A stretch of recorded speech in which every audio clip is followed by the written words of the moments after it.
ہاتھ پہ ہاتھ دھرے بیٹھے نوشر و فروز کی فرنیچر مارکیٹ کے یہ محنت کش بجلی کے سنگین بحران کی وجہ سے شدید پریشانی کا شکار ہیں۔ ضلع بھر میں فرنیچر سازی سے وابستہ ہزاروں محنت کش روزانہ اجرت پر کام کرتے ہیں، لیکن بڑھتی ہوئی لوڈ شیڈنگ اور مہنگائی کی وجہ سے کاروباری سرگرمیاں جمود کا شکار ہیں۔ ایک تو لائٹ نہیں ہے، دوسری لائٹ کی وجہ سے کام نہیں ہوتا، گراہک جو ہے تنگ کرتے ہیں۔ لوڈ شیڈنگ بہت زیادہ ہے، ہم لوگ جو ہے مزدور آدمی ہے کام نہیں کر سکتے۔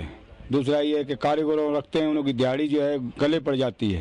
فرنیچر تیار کرنے والے ماہر کاریگروں کا کہنا ہے کہ بجلی بحران کی وجہ سے انہیں بے روزگاری کا سامنا ہے اور کام نہ ملنے سے اکثر گھر والوں کو فاقے کرنے پڑتے ہیں۔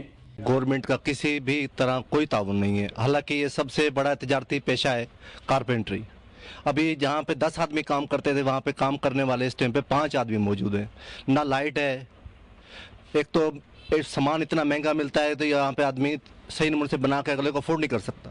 محنت کشوں کا کہنا ہے کہ فرنیچر تیار کرنا سخت مشقت طلب کام ہے، لیکن معاوضہ بہت کم ملتا ہے، اوپر سے بے روزگاری مسائل بڑھا رہی ہے۔